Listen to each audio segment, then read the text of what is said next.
이론 보시면 1번 저기에다 밑줄 치세요. 재무제표. 일단 재무제표 종류 어떻게 돼요? 재무상태표, 그 다음에 손익계산서, 현금흐름표, 자본변동표, 그 다음 뭐요? 주사. 그래서 1번 맞아요. 그 다음에 2번 재무제표 작성할 때에는 당연히 계속기업으로 생각하고 작성하는 겁니다. 왜냐면 이러면 작성할 필요 없어요. 우리 회사 내일 망해. 내일 망하는데 뭘 작성을 해요. 근데 우리가 격리직원 두고 세무사 사무실 쓰면서 작성하는 이유는 하나예요. 올해 끝날 거예요? 앞으로 계속 할 거예요? 당연히 계속 한다라는 전제하에 사업하는 겁니다. 여러분들도 나중에 혹시 사업하시게 되면 다들 이 마인드로 하잖아요. 내가 이거 잘해서 대박 터트려야지, 이 마인드로 하는 거지 난 내일 망할 거야 이런 마인드면 안 하는 게 좋은 겁니다. 그래서 2번 맞고요. 정답은 3번이세요. 중요한 항목은 통합하는 거 아니에요. 네, 통합은 덜 중요한 항목을 통합하는 거고 중요한 항목은 별도 표시하는 거예요. 그래서 우리 이거 있잖아요. 이거의 가장 대표적인 게 수도광열비. 우리 사무실에선 수도광열비가 수도요금, 그 다음에 전기요금, 그 다음에 가스요금, 난방요금을 합치잖아요. 왜요? 덜 중요하니까. 금액이 많이 나오긴 하지만 엄청나게 많이 나오진 않잖아요. 네. 근데 500번 때는 무슨 비 쓰죠? 전력비 쓰죠. 왜요? 전기요금 뭐 하니까? 중요하니까. 왜냐면 기계 돌리는데 전기가 엄청 많이 들어가요. 저도 작은 회사 다닐 때 전기요금만 1000만원 넘게 나왔어요. 공장에서. 기계 돌리다 보니까. 그래서 중요하면은 따로 표시하는 거고 덜 중요하면 뭐 하는 거예요? 합치는 겁니다. 그 중에 가장 대표적인 게 저희가 보는 개정 과목은 요거예요. 그래서 정답은 3번. 그리고 문제 풀어보면 아시겠지만 말장난이 많아요. 한 10개 중에 5개 정도는 말장난이에요. 그래서 항상 지문 정확하게 읽으시고. 그 다음에 4번 재무제표가 일반 기업회계 기준에 따라 작성된 경우에는 그러한 사실을 주석으로 표시하는 겁니다. 이 주석이 뭐냐면은요, 그냥 글씨로 표시하는 게 주석이에요. 그러니까 가장 대표적인 게 이거예요. 여기 잠깐만 봐주세요. 우리 어떤 뭐 국사책이나 사회책이나 보다 보면 요런 거 있잖아요. 밑에 별도 표시하는 거. 요런 것들을 하나의 주석이라고 생각을 하시면 되세요. 네. 그래서 우리 보면 뭐 페이지 제일 끝에 중요한 거 따로 모아놓거나 아니면 페이지 밑에다가 중요한 내용 적잖아요. 그거를 뭐라고 생각하시면 되세요? 주석이라고 생각하시면 됩니다. 그래서 주석은 글씨로 표시해 주는 거예요. 근데 주석이 왜 필요하냐면 우리 회계는 하나부터 10까지 다 숫자예요. 근데 숫자로 다 표시할 수 없잖아요. 대표적인 게 뭐냐면 학벌 같은 거. 뭐 표시하진 않지만 만약에 우리 회사랑 다른 회사가 있는데 우리 회사는 박사학위 갖고 있는 사람이 많아. 근데 이런 것들은 뭐 월급으로 어느 정도 표시되긴 하겠지만 만약에 우리가 어디에다가 적어보고 싶어 그러면 필요한 것 중에 하나가 뭐예요? 주석입니다. 그래서 이거는 글씨로 적는 거예요. 우리가 기업회계 기준에 맞춰서 했다는 숫자로 표시할 수는 없잖아요. 그래서 그렇게 적는 걸 뭐라고 하세요? 주석이라고 합니다. 그 다음에 2번 저기에다가 밑줄 치세요. 단가. 그래서 우리 단가 결정 방법에 하나씩 한다. 개별, 먼저 선입, 나중 후입. 그 다음에 가중평균법에다가 계속기록법 쓰면 뭐예요? 이동평균법. 그 다음에 가중평균법에다가 실지재고조사법 쓰면 뭐예요? 총평균법. 그래서 1번 선입선출법은 기말재고자산이 가장 최근에 거 맞습니다. 왜냐하면 먼저 들어온 게 먼저 나가니까 나중에 들어온 게 남잖아요. 그래서 1번 맞아요. 정답은 2번입니다. 개별법의 특징은 항상 개별 나오면 요거 기억하셔야 돼요. 가장 정확해요. 하지만 정확하면 단점이 있습니다. 계산은 뭐예요? 복잡해요. 그러니까 항상 정확한 거는 힘들어요. 그래서 우리 청소로 예를 들어 드리면 그냥 일반 청소가 있고 대청소 있잖아요. 대청소하면 깨끗하죠. 근데 자주 안 해요. 왜요? 힘드니까. 맞잖아요. 매일매일 대청소하는 집은 없어요. 뭐 일주일에 한 번, 한 달에 한 번 이렇게 정해놓고 하지. 왜요? 가장 정확한 건 알잖아요. 그 대신 가장 어때요? 힘들어요. 그래서 항상 정확하면 좋다라는 건 알지만 힘듭니다. 그래서 우리 실무 가보시면은 더 좋은 방법이 있는데 안 쓰는 경우가 있어요. 왜 그러냐면 돈이 많이 들거나 시간이 오래 걸리거나, 근데 결과값은 큰 차이가 없어. 그러면은 무조건 돈을 많이 들이는 게 꼭 좋은 건 아니잖아요. 그래서 무조건 좋은 게 좋은 건 아닙니다. 왜냐면 돈이나 시간이 많이 들어가요. 그래서 정답은 2번. 그 다음에 3번 저기에다 밑줄 치세요. 후입선출법 매출원가. 그래서 후입선출법의 뜻이 나중에 들어온 거 먼저 파는 거잖아요. 그래서 매출원가가 최근께 팔리는 겁니다. 그래서 수익비용 대응이 적절해요. 그 다음에 평균법에 두 가지 있다 그랬죠. 이동평균법하고 무슨 법? 총평균법. 그래서 정답은 2번. 그리고 이거는 알고 계셔야 돼요. 뭐는 알고 계셔야 되냐면 전체적으로 합격률이 낮을 때의 특징이 하나 있어요. 합격률이 낮을 때의 특징은요, 이해해야 되는 문제가 많아요. 그리고 합격률이 높을 때의 특징은요, 외워서 풀 수 있는 게 많아요. 왜냐면 우리뿐만이 아니고 대부분 학원들이 어쩔 수 없어요. 이거는 구조 자체가. 원래 전산생물 2급까지 시험을 보시려면 대학 가서 최소 2년은 다녀야 돼요. 근데 저희는 대부분 두세 달 안에 시험을 보잖아요. 그러다 보니까 대부분 어쩔 수 없이 외워서 푸는 거 위주로 수업 준비를 해드려요. 이건 어쩔 수 없어요. 구조상. 그러다 보니까 암기하는 게 많이 나오면 합격률이 올라가고, 그 다음에 이해하는 게 많이 나오면 합격률이 떨어질 수밖에 없어요. 이거는 그 교육의 구조상 어쩔 수가 없어요. 그 다음에 3번 유형자산.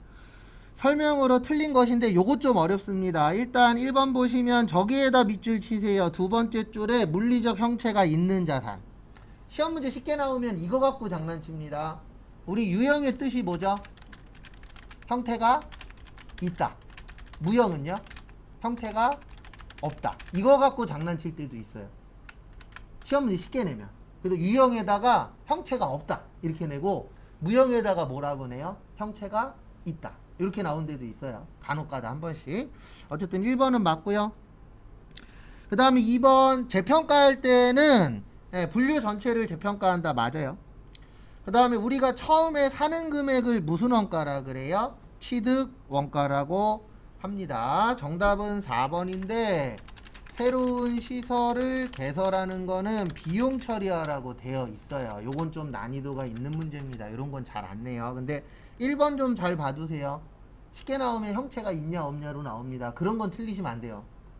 근데 요거는 좀 어렵게 낸 편이긴 합니다. 그리고 4번은 저번에 외우라 그랬는데 아직 못 외웠을 거예요. 이거 빨리 외우세요. 변경 나오면 두 가지가 있어요. 정책의 변경하고 추정의 변경. 요거 두 줄만 외우면 이 문제는 무조건 맞출 수 있어요. 정책의 변경은 어떤 법 바꾸는 거고, 소급법. 감가상각은 아니에요. 그 다음에 추정의 변경은 대손이나 감가상각 등이고, 전진법. 요렇게 두 줄만 외우시면은 이거 다 맞추실 수 있습니다. 그래서 정답 1번이에요. 법법 바꿨잖아요. 요거 두 줄 기억 좀 해주세요.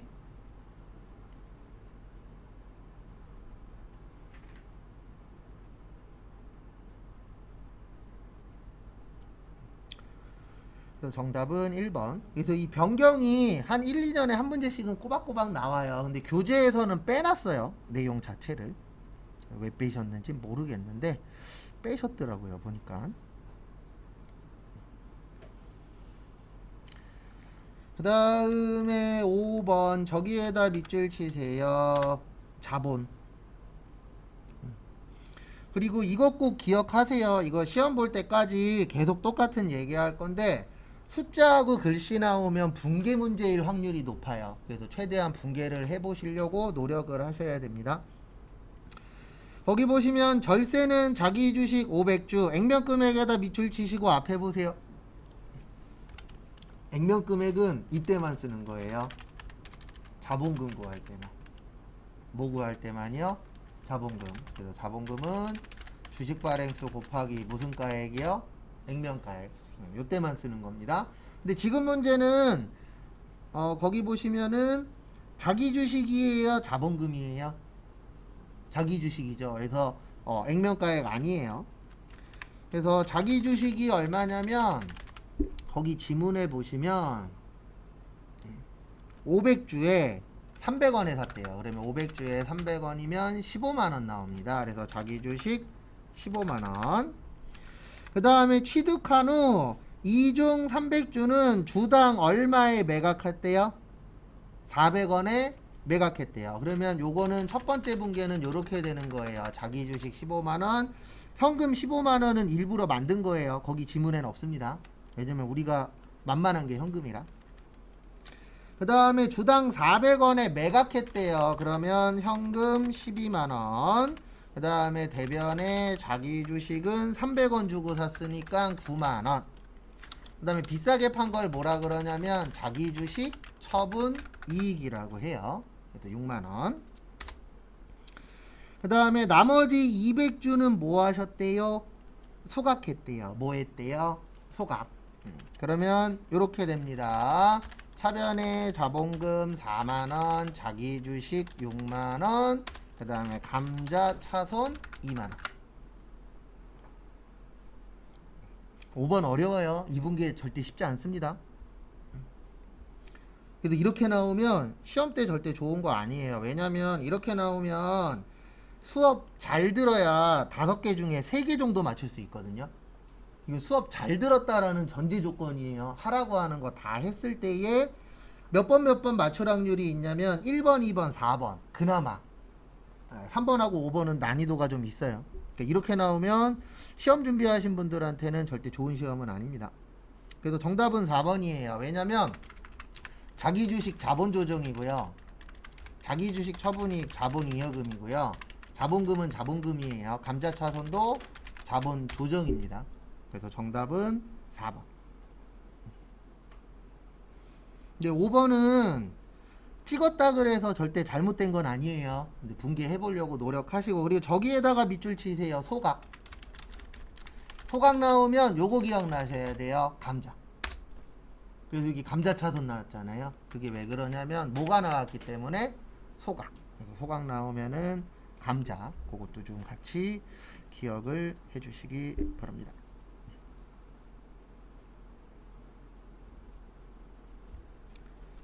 그 다음에 6번 저기에다 밑줄 치세요. 원가. 이런 거 틀리시면 안 돼요. 시험장 가서. 우리 원가에게는 제조, 공장, 생산이라 그랬잖아요. 그러면 1번에 생산, 2번에 생산, 3번에 생산. 그래서 정답 몇 번이요? 4번. 우리 영업용은 일반적으로 800번대예요. 그래서 정답 몇 번이요? 4번. 요런 건 틀리시면 안 돼요. 그 다음에 7번 저기에다 밑줄 치세요. 노무시간. 그리고 이것 꼭 기억하십시오. 실제 기준입니다. 항상. 누구 기준이라고요? 실제. 그래서 기준은 항상 실제예요. 그래서 거기 보시면 예산이 150만원이고 500시간. 그리고 이 문제 나오면 제가 해드리는 것처럼 이렇게 간단하게 정리를 좀 하세요. 그래서 예산이 150에 500시간. 그 다음에 실제가 얼마죠? 165만원이에요. 그 다음에 저기에다가 밑줄 치세요. 제조간접비 배부 차이가 발생하지 않을 경우. 뭐가 발생 안 한다고요? 배부 차이. 그러면 여기 보십시오. 150만원을 500시간으로 나누면 시간당 얼마 나오죠? 3,000원 나와요. 얼마 나와요? 3,000원. 그 다음에 165만원을 3,000원으로 나누면 몇 시간 나와요? 550시간 나와요. 그래서 정답 몇 번이요? 3번. 그러니까 시간당 3,000원이면 예, 실제하고 예정하고 똑같잖아요. 둘 다 얼마씩이에요? 시간당 3,000원씩. 예, 그러면은 똑같은 3,000원이니까 배부 차이가 있어요? 없어요? 없죠. 네, 그래서 정답은 몇 번이요? 3번. 근데 요건 약간 응용 문제인데 못할 정도는 아닙니다. 그 다음에 8번으로 넘어오시고요. 저기에다가 밑줄 좀 쳐주세요. 매출 원가.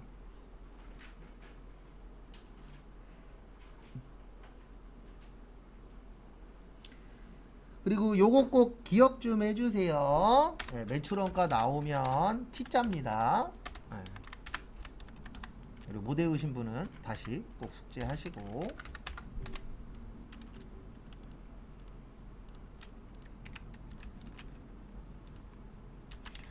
그리고 이런 분 있으면 오세요. 어떤 분 있으시면 오시냐면 나 뭐 공부해야 될지 모르겠어. 그러면은 이것만 해갖고 오시면 제가 진단해 드릴게요. 지금 풀고 있는 거 있죠? 틀린 거는 X 하시고 맞은 건 동그라미에서 저한테 보여주시면 제가 뭐가 부족한지 정도는 잡아드릴 수는 있거든요. 근데 이러면 방법이 없어요. 다 X야. 그럼 처음부터 다시 다 해야 되는 거고. 동그라미가 몇 개는 있어야 돼요. 다 X면은 그냥 처음부터 공부 다시 다 해야 돼요. 그건 어쩔 수가 없어요. 일단 암기부터 그런 분들은. 근데 나는 동그라미 X가 어쨌든 있어. 그런 분들은 오시면 제가 뭐 부족한지는 진단해 드릴 수 있어요. 그래서 제품은 우리 기초 제품, 그 다음에 단기 제품, 제조 원가, 팔리면 무슨 원가요? 매출 원가, 남으면 기말 제품. 그래서 거기 보시면 월 초가 얼마 있어요? 초가 67,000원 있어요. 얼마 있어요? 67,000원. 그 다음에 월말은 얼마 있죠? 55,000원 있죠. 근데 이건 약간 응용 문제입니다. 이런 문제 별로 안 좋아요. 그 다음에 저기에다가 밑줄 좀 쳐주세요. 수량 있죠? 수량. 이건 배운 적 없어요. 수량은 요렇게 됩니다. 월초, 그 다음에 완성, 그 다음에 판매, 그 다음에 월말. 요건 제품 수량일 때예요.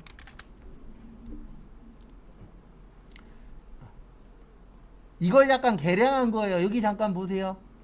여기 우리 매출이 파는 거잖아요. 그래서 판매. 그 다음에 제품의 뜻이 뭐라 그랬죠?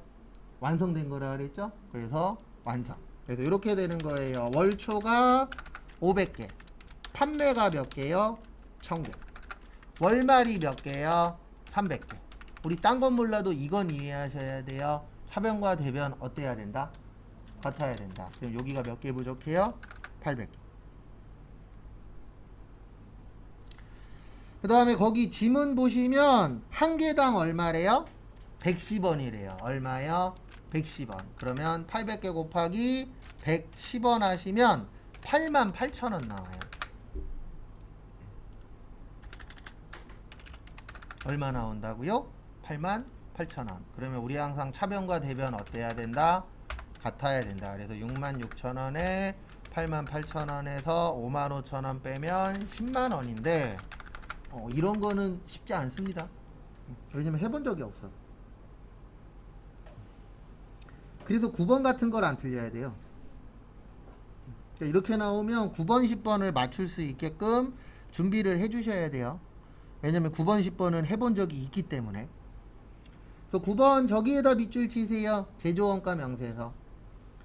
그래서 일단 우리는 8번 맞추는 것보다 9번, 10번 안 틀리는 게 더 중요합니다. 왜냐면 우리 9번 이거 했었잖아요. 제공품은 제조원가 뭐야?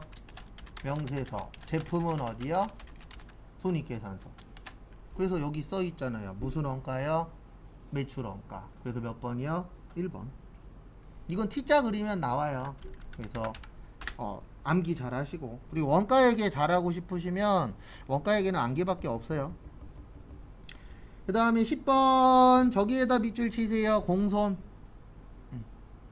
우리 외운 적 있는데 공손 관련된 거 언제 외웠었냐면 이때 외웠었어요. 제공품 수량. 그래서 기초 제공품, 단기 착수량, 완성품 수량, 기말 제공품, 공손품 뭐요? 수량.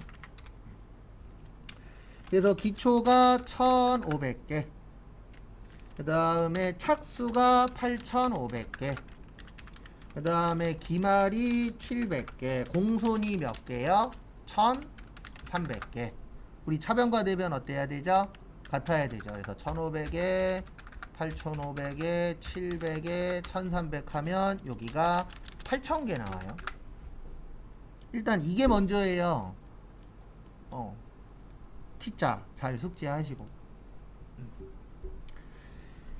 그 다음에 거기 보시면 완성품의 3%가 정상 공손이면 완성품 수량은 10,000개이다. 아니에요. 그 다음에 저기에다 밑줄 치세요. 정답은 2번입니다. 8,000개의 몇 프로가 공손이라고요? 3%. 그러면 3%면은 240개가 정상이에요. 그러면 지금 공손이 1300개 있잖아요. 그러면 1300개에서 240개 빼면 몇 개 나와요? 1060개. 그래서 정답 몇 번이요? 2번인데 2번이 중요한 게 아니라 이거 T자 못 외우면 그냥 찍는 거예요. 첫날부터 설명드렸지만 우리의 문제는 항상 전반이 다 똑같아요. 암기 잘하는 사람과 암기 잘 되어 있는 사람과 암기 안 되어 있는 사람, 그 다음에 분계 잘 푸는 사람과 분계 못 푸는 사람 이렇게 갈려요.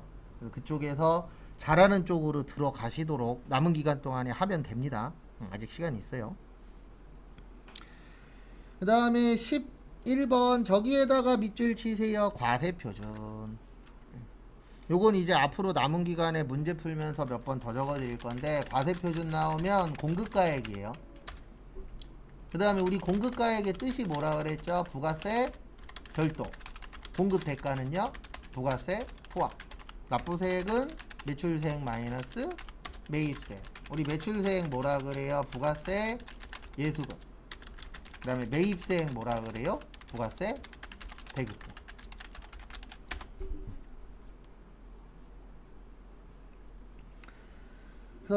첫 번째, 영세율 세금계산서의 공급가액은 얼마래요? 200. 영세율도 매출은 매출이잖아요. 그 다음에 거기 보시면 세금계산서를 받고 매입한 물품은 공급가액 1,550만원, 그 다음에 부가가치세 155만원이다. 이중 거래처 선물용으로 매입한 물품이 포함되어 있다. 그러면 앞에 보세요. 요건 영세고, 그 다음에 거기 보시면 우리 매입한 게 1,550만원 있는데 선물용은 불공이잖아요. 뭐예요? 불공. 그러면 1,550에서 요게 이제 뭘로 발행한 거냐면은 세금계산서로 발행한 거예요. 그 중에 50만원은 뭐라고요? 불공입니다. 그러면 불공은 포함되면 돼요? 안 돼요? 안 되죠. 그래서 빼시면은 1,500 나와요. 요거는 매출의 영세고, 그 다음에 요게 매입의 과세가 되는 겁니다. 그러면 우리 딴 건 몰라도 이건 아셔야 돼요. 우리 여기에다가 몇 프로 세금 내죠? 몇 프로 세금 내요? 10% 세금 내요. 몇 프로요? 10%. 그러면 1,500만원에 10%면은 얼마 나와요? 150. 요게 매입세액이 되는 거예요. 요걸 구할 줄 아셔야 돼요. 매입세액. 그러면 이렇게 됩니다. 어떻게 되냐면 우리 납부세액은 매출세액 마이너스 뭐라 그랬어요? 매입세액이라고 했죠. 거기 보시면 납부세액 얼마래요? 250. 그 다음에 매출세액 빼기 150. 그러면 이건 구할 줄 아셔야 됩니다. 얼마에서 150 빼면 250이 나올까요? 얼마에서 150 빼면 250 나와요? 400이잖아요. 그래서 매출세액은 얼마가 되는 거예요? 400. 이걸 계산할 줄 알아야 맞추실 수 있습니다. 그 다음에 보시면 우리 세액이 400이니까 공급가액은 얼마가 되는 거예요? 4,000이 되는 거예요. 근데 정답 1번 아닙니다. 아까 영세 얼마 있었죠? 200 있었죠? 그래서 4,000에다가 200 더해서 얼마예요? 4,200. 그래서 정답은 3번. 이거 어려워요. 그리고 지금 푸시는 이거에서, 지금 푸는 이거에서 70점 넘으면 합격할 확률은 한 8, 90% 정도 될 거예요. 근데 이거에서 떨어졌다 그래서 합격할 확률이 뭐 20, 30%다 이건 아닙니다. 합격률 낮은 거 붙으면 웬만하면 붙더라고요. 해보니까. 그리고 항상 하는 얘기지만 지금 우리한테는 이게 중요한 게 아니에요. 앞에 보세요. 여러분들한테는 이게 중요한 거예요. 이거 안 되는데 이 문제 못 풀어요. 왜냐면 다음에 낼 때 똑같이 낼까요? 아니에요. 변형해서 내요. 그래서 기본적인 사항이 숙지가 안 되면 어차피 비틀어 내든 똑같이 내든 못 풀어요. 왜냐면 뭘 구해야 되는지 모르니까. 그래서 요런 거 먼저 잘 숙지하시고 어느 정도 숙지가 된 다음에 푸셔야 돼요. 그 다음에 12번 사업자 등록 정답은 2번인데 이거 낸 이유는 법이 바뀌어서 낸 거예요. 그래서 사업자 등록 나오면 제가 항상 이렇게 적어 드릴 거예요. 어떻게 적어 드릴 거냐면 사업 개시일로부터 20일 이내에 신청하셔야 돼요. 20일 이내에 신청하셔야 되고 그 다음에 2일 이내에 발급해 줍니다. 그래서 정답은 2번이에요. 작년까지 3일이었는데 올해 2일로 바뀌었어요. 그래서 낸 문제입니다. 과거에는 3일이 맞아요. 근데 지금은 며칠이라고요? 2일. 그 다음에 단 사업 개시일 전이라도 신청은 가능합니다. 그래서 이거는 주로 어떤 분들이 잘 맞추시냐면 문제 많이 푼 사람은 12번 같은 경우에 잘 맞춰요. 왜 그러냐면 이거 많이 나오거든요. 그리고 시간 되시는 분들은 집에서 기출문제 더 풀어 보셔야 돼요. 제가 내일 저희 대략 몇 회까지 풀 건지 알려드릴 테니까 그거보다 밑에 것도 하나라도 더 풀어보면 기억도 잘 납니다. 그래서 정답은 2번이세요. 그 다음에 13번 저기에다 밑줄 치세요. 필요경비 이런 건 좀 안 냈으면 좋겠어요. 그리고 불산입에다 밑줄 치세요. 필요경비는 비용이고요. 불산입은 인정 안 한다라는 뜻이에요. 불자가 무슨 불자죠? 아니 불자입니다. 그래서 불산입의 뜻은 인정하지 않겠다. 계산할 때 포함하지 않는다. 그 뜻이에요.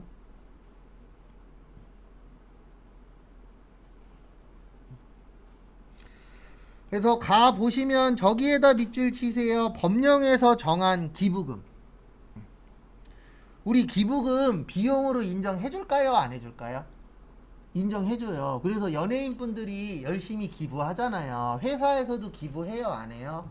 해요. 그 기부하는 이유가 대표적으로 여러 가지가 있는데 그 중에 하나는 뭐냐면 이미지 때문에. 우리 누가 만약에 기부했대. 그러면 뭐라고 생각하죠? 착한 일을 하는구나 이렇게 생각해요? 안 해요? 하죠. 그 다음에 돈 쪽으로 설명드리면 세금 덜 내기 위해서 기부하는 것도 있어요. 왜냐면 기부를 하시면 그 기부금으로 비용 처리 받거든요. 그래서 1번 맞습니다. 그 가는 아니에요. 불산입 아니고 산입이에요. 걔는. 그 다음에 두 번째 가사의 경비는 당연히 안 됩니다. 가사가 어디서 쓰는 거죠? 집에서 쓰는 거예요. 집에서 쓰는 건 안 돼요. 그 다음에 벌금, 과료, 과태료 안 됩니다. 왜 안 되냐면 우리 벌금 내라 그랬어요? 내지 말라 그랬어요? 내지 말라 그랬잖아요. 이거 잘해서 내는 거예요? 잘못해서 내는 거예요? 잘못해서 내는 겁니다. 그래서 인정 안 돼요. 그 다음에 라에 보시면 성급 비용이라고 있어요. 성급은 올해 거예요? 내년 거예요? 내년 겁니다. 그래서 내년 거라 안 돼요. 그래서 정답은 3개예요. 나, 다, 라. 대손은 됩니다. 비용 처리. 그래서 우리 대손 삼각비 처리하잖아요. 그래서 정답은 몇 번이세요? 2번에 2개입니다. 그 다음에 14번 저기에다 밑줄 치세요. 영세.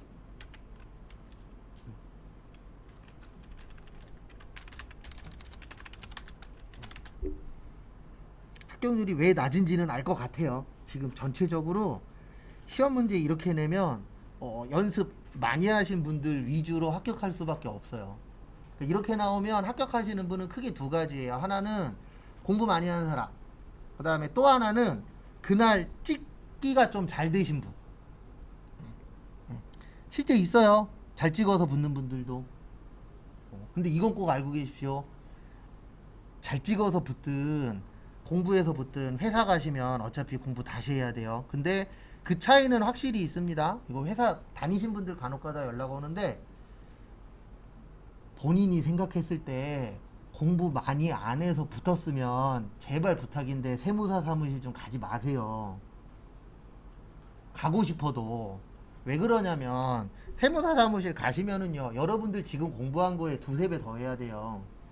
꼭 연락 와요. 자기 세무사 사무실 갔는데 힘들어 죽겠다고. 그런 분들 보면 어떻게 들어갔는지 모르겠는데 공부 덜 하신 분들이 꼭 세무사 사무실 들어간 다음에 연락 와요. 힘들다고. 당연히 힘들죠. 일반 회사 들어가도 힘든데. 왜냐면 여러분들이 제 역할을 해야 돼요. 누가 여러분들한테 세무사 사무실에 전화해갖고 이거 대선 충당금 왜 처리해요? 라고 물어보면 얘기를 해줘야 돼요. 제 반대 입장이 되는 거라고요. 그렇기 때문에 세무사 사무실을 가지 말란 얘기가 아니라 세무사 사무실 가실 거면 지금보다 최소 공부 두세 배는 더 해야 된다라는 건 알고 들어가세요. 가지 말란 얘기는 아닙니다. 왜냐면 요즘 세무사 사무실 많이 가시려고 노력들 하시더라고요. 그래서 영세율 나오면 수출이에요. 뭐야? 수출. 그래서 내국 신용장 맞죠? 그 다음에 2번에 수출 맞죠? 그 다음에 외국에서 제공하면은 그것도 수출 맞습니다. 그래서 정답은 4번이에요. 왜냐면 저기에다 밑줄 치세요. 대행 위탁 수출. 요 대행 위탁 수출은 이거 대신해주고 돈 받는 거거든요. 그래서 이거는 국내 거래예요. 국외 거래가 아니고. 그래서 여러분들 중에 나중에 수출하는 회사 가시면 그 관세사나 이런 데에다가 맡기는 회사들이 있어요. 우리가 다 하는 게 아니에요. 전문가들한테 맡길 건 뭐 해야 돼요? 맡겨야 돼요. 그래서 세무사에도 맡기고 그 다음에 수출하는 회사는 관세사한테 맡깁니다. 그럼 맡기면 거기에서 다 해줘요. 그러면은 우리 회사 대신 대행해줬으니까 뭐 줘야 되죠? 수수료 줘야 되죠. 그 수수료를 뭐라 그래요? 거기에 나와 있는 수출 대행 수수료라고 표현합니다. 그래서 정답은 4번. 그 다음에 15번 저기에다가 밑줄 치세요. 이자 소득이 아닌 것. 그래서 이거 어렵습니다. 네, 정답은 3번이에요.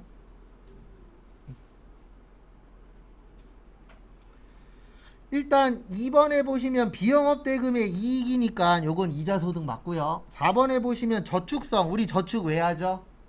뭐 받으려고? 이자 받으려고. 네, 그러면 1번 아니면 몇 번이에요? 3번인데 1번 보시면 직장 공제외 무슨 반환금이요? 초과 반환금이라고 있어요. 그래서 직장 공제외라 그래서 우리가 이제 가입하는 것들이 있거든요. 대표적인 게 뭐냐면 저기 좀 어느 정도 규모 있는 회사들 보면 상조회 같은 거 만들어서 하는 경우들이 있어요, 없어요? 있죠. 근데 내가 만약에 그 회사를 그만뒀어. 그러면 상조회 쓸 일이 없잖아요. 그러면 그 상조회에서 이자 계산해갖고 이자만큼 주도록 되어 있어요. 그거를 직장공제외 무슨 반환금이라 그래요? 초과 반환금이라고 표현합니다. 그 다음에 3번에 보시면 저기에다 밑줄 치세요. 일시금. 요 일시금은 요쪽으로 봐요. 기타 소득. 무슨 소득으로 본다고요? 기타 소득. 그래서 우리 연금으로 받는 거는 연금 소득인데 일시금으로 받는 분들 있어요, 없어요? 있죠. 우리 기타 소득의 특징이 일시적이고 우발적이어야 돼요. 그러면 일시금은 계속 받는 걸까요? 잠깐 받고 끝일까요? 잠깐 받고 끝입니다. 그래서 정답은 3번인데 지금 푸시는 거 이거 이론 절대 쉬운 파트 아니에요. 그리고 다음 주부터는 시간 드릴 건데 제 개인적인 생각은 되도록이면 이론 먼저 하지 마시고 뭐 먼저 하세요? 실기 먼저 하세요. 근데 왜 그러냐면 실기 다 맞으면 합격이고 이론 다 맞으면 떨어져요. 이론은 다 맞아야 30점이고 실기는 다 맞으면 몇 점이에요? 70점이에요. 이거 하나랑 또 하나는 뭐냐면 실기는 못 찍잖아요. 실기 찍을 수 있어요, 없어요? 없잖아요. 그러니까 만약에 시험 시간이 다 됐대. 5분 남았대. 실기 5개 못했어. 못 찍잖아요. 근데 이론 5개 못했어. 그러면 이론은 찍을 수 있어요, 없어요? 있어요. 그래서 되도록이면 이론보다는 실기 먼저 하는 게 좋은데 헷갈리시는 분들은 한 2번만 이렇게 푸세요. 어떻게 푸시냐면 한 번은 이론 먼저 푸시고 또 한 번은 뭐 먼저 푸세요? 실기 먼저 푸세요. 그러면 본인이 내가 더 편안한 방식이 있을 거예요. 참고로 저는 이론 먼저 풀어야 편안해요. 왜냐면 저는 순서대로 좀 어느 정도 그게 있어서 저 같은 경우는 점수가 잘 나오든 안 나오든 떠나서 저는 이론 먼저 풀어야 편안해요. 그러신 분들은 이론 먼저 하시고 근데 나는 실기 먼저 했더니 이게 조금 더 속도도 빠르고 실기 먼저 하는 게 좀 더 괜찮은 것 같아. 그런 분들은 뭐 먼저 하세요? 실기 먼저. 이것도 되게 중요해요. 왜냐면 아까도 잠깐 이야기했지만 이 시험이라는 게 저거 싸움이거든요. 내가 준비를 얼마나 했냐도 중요한데 그날 가서 얼마나 보느냐도 중요하잖아요. 그래서 흐름도 되게 중요해요. 그래서 실기를 먼저 풀었는데 실기 내가 아는 게 많이 나와서 그러면 안 풀리던 것도 풀려요. 진짜 거짓말 안 하고. 근데 이론 같은 경우에는 오락가락 할 때가 실기보단 좀 더 많거든요. 난이도 자체가. 근데 실기 같은 경우에는 어느 정도 난이도가 정해져 있으니까 제 개인적인 생각은 실기 먼저 하는 것도 나쁘지는 않을 것 같아요. 그 다음에 666페이지 보시면 어디 갔냐, 일반 전표입니다. 무슨 전표요? 일반 전표. 11시 30분까지 시간 드릴 테니까 총 5개 있어요. 그래서 분개하시고 입력도 하세요. 같이. 앞에 보시면 1번 저기에다 밑줄 치세요. 배당. 그래서 배당 나오면 항상 두 가지예요. 돈으로 받는다, 현금 배당. 주식으로 받으면은요, 주식 배당. 그 다음에 받아야 될 때하고 뭐 할 때 있다고요? 줄 때. 그래서 받을 때는 배당금 수익. 그 다음에 주식 배당 받으면 회계 처리 안 하고 수량과 단가만 모여 재계산. 그래서 우리 어저께 풀 때 배당 문제 나왔죠. 네. 그게 이거하고도 연관이 있어요. 그래서 시험장 가셔서 뭐 풀어야 될지 모르겠으면 최신 거 보시면 좀 도움이 돼요. 왜냐면 최근 거에서 한두 문제 정도 비슷하게 되거든요. 그래서 저희가 그 시험 보는 그 주에 최근의 걸 풀 거예요. 그러면 가장 최근의 거 한두 개 정도 시험장 가실 때 가져가셔서 시험 보기 바로 전에 한 번씩 훑어보세요. 그러면은 비슷하게 될 때가 있어요. 그러니까 우리 어저께 푼 거에 배당 문제 있었잖아요. 이거 왜 있었냐면 지금 98회잖아요. 어저께 거 몇 회였죠? 99회였죠. 그래서 배당 냈으니까 그 다음에도 비슷한 배당을 또 낼 때가 있어요. 그래서 줄 때는 미지급 배당금, 그 다음에 미교부 뭐야? 주식 배당금. 그래도 지금은 이쪽이 기억나야 돼요. 왜냐면 받을 때니까. 그래서 주식 배당 건드리신 분들은 틀린 거예요. 무슨 배당만 하는 거예요? 현금 배당만. 그래서 답은 이렇게 됩니다. 차변에 보통예금 500. 그 다음에 대변에 배당금 받았다. 뭐요? 배당금 수익 500. 끝. 이게 다예요. 주식 배당에 대해서 고민하신 분들은 이거 다시 숙지하시고. 받을 때는 주식은 손대는 거 아니에요. 왜냐면 무슨 처리 안 한다 그랬어요? 회계 처리 안 한다. 대부분 이거 나오면 주식 배당 관련돼서 고민합니다. 왜냐면 이게 잘 기억이 안 나니까. 근데 배당 나오면 저 두 줄이 키포인트예요. 그 다음에 2번은 저기에다 밑줄 치세요. 원천징수. 그리고 앞에 보십시오. 원천징수 나오면 항상 두 가지예요. 줄 때는 뭐야? 예수금. 받을 때는 선납세금. 그래서 선납세금은 이자 수익이나 뭐 나올 때요? 법인세, 중간예납. 그래서 거기 나왔잖아요. 이자라고. 그러면 무슨 세금이 기억나야 돼요? 선납세금. 그러니까 여러분들이 남은 3주 동안에 하셔야 되는 게 분계 잘하고 싶으시면 그 패턴을 이해를 해야 돼요. 요거 나오면 요거. 이게 정해져 있는 게 있거든요. 또 3월 11일은 이렇게 됩니다. 차변에 보통예금 549만원. 그 다음에 원천징수된 거 무슨 세금이라고요? 선납세금. 얼마냐면 75,460원. 그 다음에 대변에 정기예금 500. 그 다음에 이자 받았다. 우리 뭐라 그러죠? 이자 수익이라고 하죠. 그래서 이자 수익이 49만원에 75,460원에서 565, 460.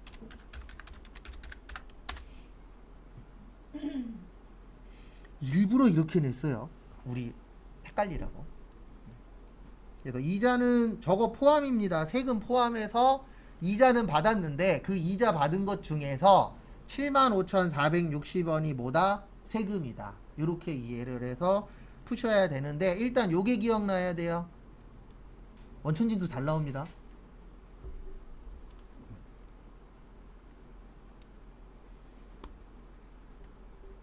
그 다음에 3월 15일 저기에다가 밑줄 치세요. 정부보조금.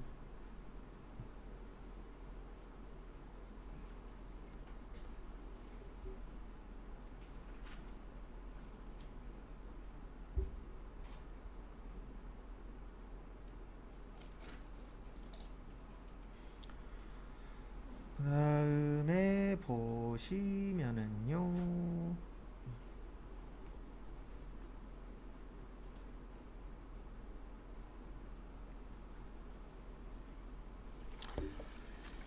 3월 15일은 저기에다가 밑줄 좀 쳐주십시오. 정부보조금. 그래서 정부보조금은 언제 쓰는 거냐면 상환 의무가 없는 지원금일 때 쓰는 거예요. 그래서 요거는 입력도 보여드릴게요.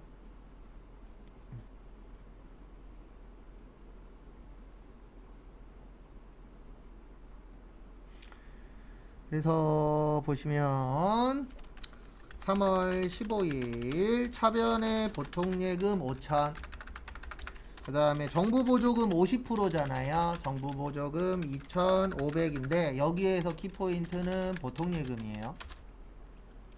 그 다음에 대변에 저기에다 밑줄 치세요. 3년. 우리 3년이면 길어요, 짧아요? 3년이면 길죠. 네, 그래서 길게 돈 빌린 거 우리 뭐라 그래요? 장기 차입금이라고 합니다. 무슨 차입금이요? 장기 차입금. 2,500 서울시. 요건 입력도 보여드릴게요. 정부보조금 때문에 나머지야 뭐 차대변 넣으면 되는데 정부보조금 넣으실 때 하나 주의사항이 하나 있거든요. 앞에 봐보세요. 이렇게 넣으시면 됩니다. 일반 전표 가셔서 3월 15일 가서 차변에 보통예금 5천, 대변에 정부보조금이라고 치면 요 옆에 뭐라고 떠요. 지금은 하나니까 상관이 없는데 여러 개 뜨면 꼭 관련 있는 걸로 하셔야 돼요. 그래서 보통예금으로 받았으면 보통예금, 기계 사는 데 썼으면 기계장치, 자동차 사는 데 썼으면 차량 운반구, 이런 식으로 관련 있는 계정 과목으로 해주시면 되세요. 그 다음에 정부보조금 다음에 대변에 3년이니까 몇 년보다 길죠? 1년보다 길죠? 우리 돈 빌리는 걸 뭐라 그래요? 장기 차입금. 누구한테 빌렸어요? 서울시청. 그래서 요거 넣으실 때 그 관련된 거 제가 요 옆에다 요거 적어드린 거 있죠? 네, 요런 거 주의하시고. 참고로 이때는 합격률이 낮은 이유가 있어요. 정부보조금도 잘 안 내요. 2월 15일도 정확하게 기억 안 나면 저 주식 때문에 틀려요. 그러니까 지금 푸시는 요 98에는 이렇게 생각하시면 돼요. 이런 시험 문제 만나면 안 좋은데 떨어뜨리려고 작정하고 낸 거예요. 그러니까 있어요, 종종. 합격률 줄이려고 작정하고 낸 거. 근데 얘가 왜 그런지 제가 잠깐만 보여드릴게요. 아직 8월달 거 안 나왔어요. 그래서 시험 운도 좀 있어야 되는데 딴 것 때문이 아니고 글씨가 좀 작긴 한데 하나 보여드리면 왜 또 느려 또 이건 저기요 왜 계속 또 로딩 중입니까? 네. 제 다음 거 풀고 나서 보여드릴게요. 뭐 별것도 아닌 건데 왜 계속 로딩 중이지? 그 다음에 8월 15일 저기에다 밑줄 치세요. 할인율 2%. 그리고 저기에다가도 밑줄 치세요. 매출 할인. 그래서 483만원 곱하기 2% 하면 96,600원 나와요. 얼마 나와요? 96,600원. 그래서 거기 앞에 써 있잖아요. 매출 할인이라고. 그래서 매출 할인 얼마요? 96,600원. 근데 제품 매출이에요. 거기 지문에 있어요. 첫 번째 줄에 제품 매출이라고. 그 다음에 외상 매출금 483만원 당진. 그 다음에 나머지는 무슨 예금으로 받았대요? 보통 예금. 그래서 꼭 계산기 가지고 다니셔야 됩니다. 483만원에서 96,600원을 빼면 4733400 나와요.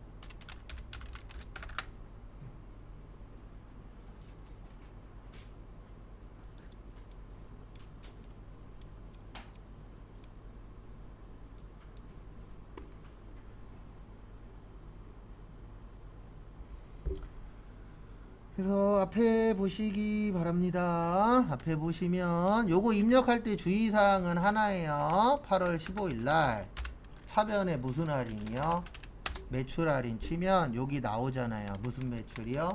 제품 매출. 왜 제품 매출이냐면 지문에 써 있어요. 제품 매출이라고.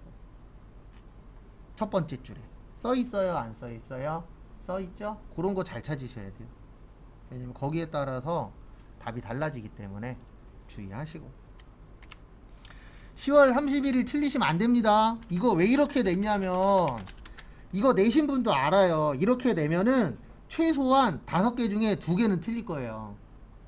저희 시험 대빵 잘 냅니다. 뭘 잘 내냐면은요, 공부를 합격선에서 간당간당하게 공부하시는 분들 계시거든요. 그런 분들 70점대 초반 아니면 60점대 후반으로 떨어지게끔 되게 잘 내요. 그 중에 하나가 5번 같은 거예요. 왜냐면 확실히 맞출 수 있는 거 몇 개 던져줘요. 그렇게 해서 점수대를 60점대로 떨어지게끔 유도를 잘합니다. 그래서 사무용품비라고 되어 있죠. 그래서 사무용품비 얼마요? 27,500원. 그 다음에 무슨 예금에서 줬대요? 보통예금. 거기다 써 있잖아요.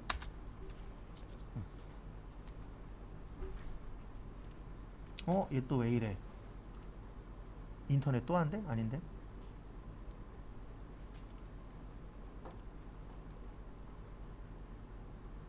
응? 한국세무사에만 안 들어가지네? 그렇구나. 합격률이 지금 안 뜨네요. 협회에서 뭐 만지나 봐요. 저거 이따 뜨면 그때 알려드릴게요. 그 다음에 667페이지 보시면 문제 2번이 있습니다. 문제 2번 뭐예요? 메인 매출 전표예요. 12시 5분까지 시간 드릴 테니까 풀어보세요.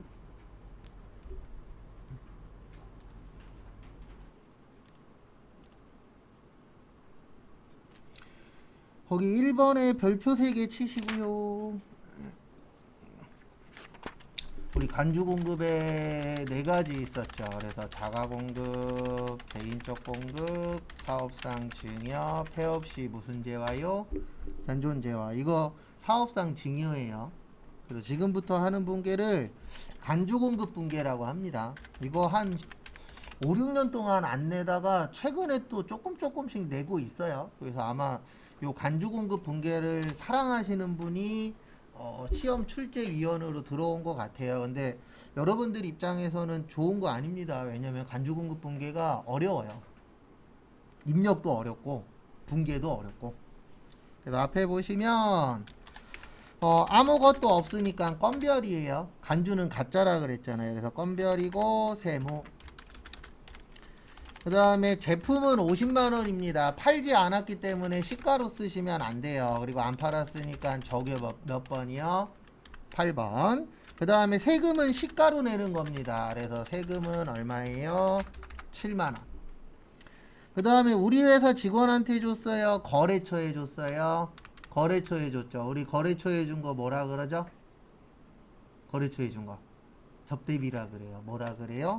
접대비. 그래서 접대비 57만원.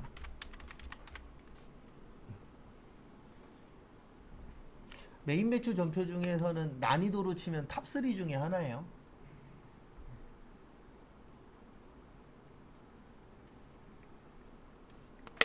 더 설명 한 번 더 드리고 입력 보여드리고 넘어갈 겁니다.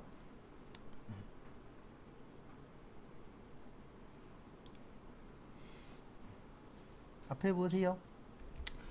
그래서 제품 50만원 쓰는 이유는 안 팔았잖아요. 안 팔았는데 시가로 쓰면 안 돼요.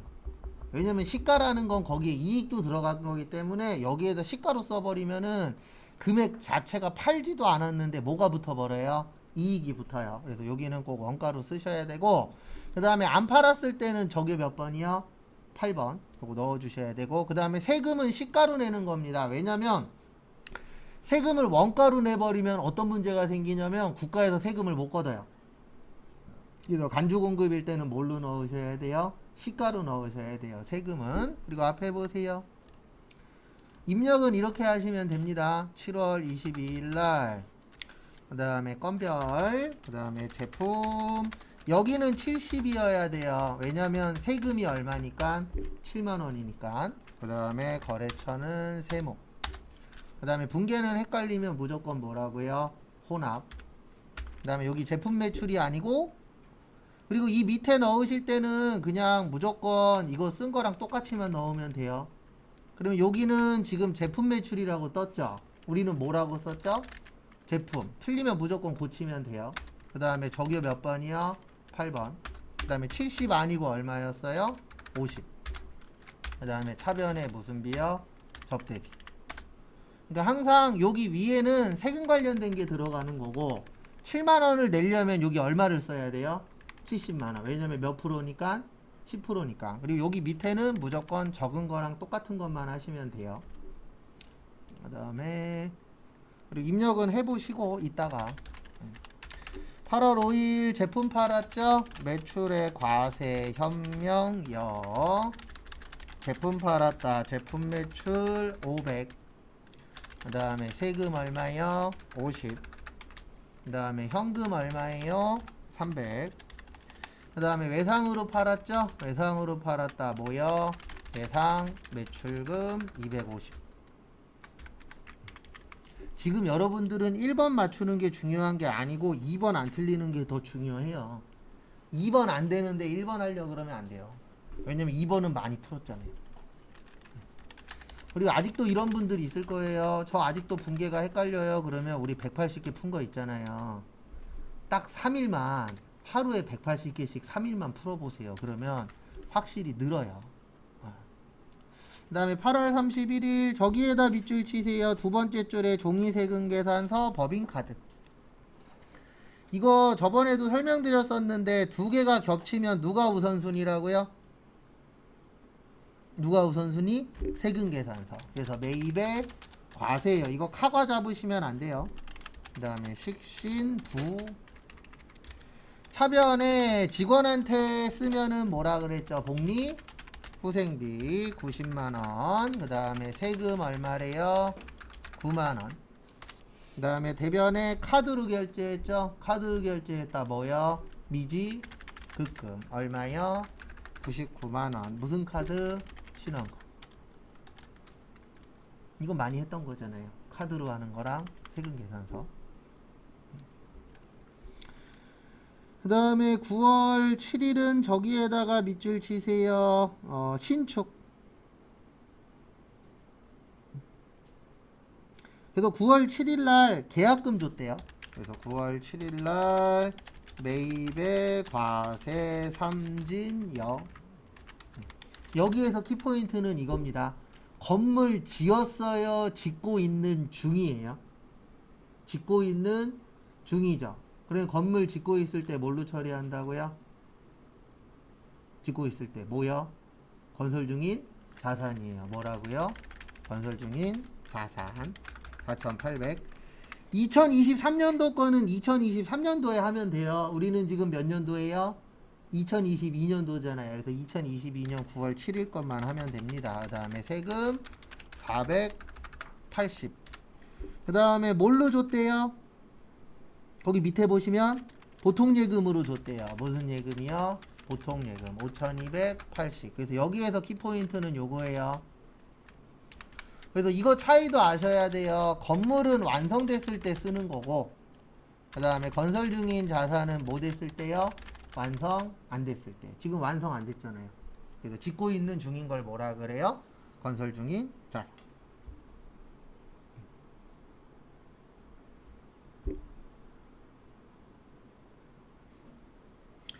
그 다음에 9월 30. 보시면 저기에다가 밑줄 치세요. 4월 30일 계약금. 그리고 이거 꼭 숙지하셔야 됩니다. 10월 15일 거는 신경 쓸 거 없어요. 왜냐면 우리 지금 9월 30이잖아요. 아직 10월 15일은 안 됐으니까 나중에 받는다라고 생각하시면 되고, 뭐를 잘 보셔야 되냐면 지문 안에 날짜 나올 때 있어요. 4월 30이라고. 그러면 여기 보세요. 그날 가서 꼭 보셔야 돼요. 몇 월 며칠이요? 4월 30일. 그러면 먼저 준 거 얼마 있죠? 200 있어요. 얼마 있어요? 200. 그래서 지문 안에 날짜 나오면 그 날짜 가셔서 꼭 보셔야 됩니다. 이거 안 보면 틀려요. 그래서 매출의 과세, 명목, 역. 그리고 매출일 땐 되도록이면 대변 먼저 하십시오. 그래서 제품 매출이 얼마예요? 1000. 그 다음에 세금 얼마요? 100. 그 다음에 아까 먼저 받은 거 얼마 있었죠? 200 있었어요. 얼마 있었어요? 200. 여기 있잖아요. 먼저 받은 거 얼마요? 200. 꼭 확인하시고. 그 다음에 외상으로 팔았다 뭐요? 외상 매출금 얼마요? 900.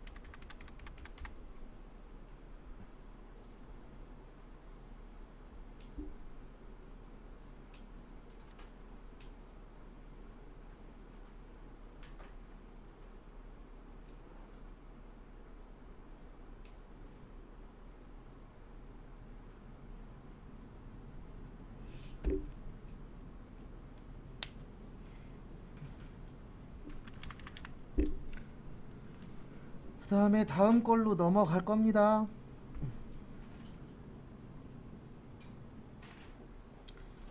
그 다음에 문제 3번으로 넘어갈게요. 그리고 여기 잠깐만 보세요. 답 쓰는데 너무 열중할 필요 없어요. 답은 교재 뒤에 답지에도 있고, 그 다음에 제가 이거 보내드렸잖아요. 전산세무 몇 급이요?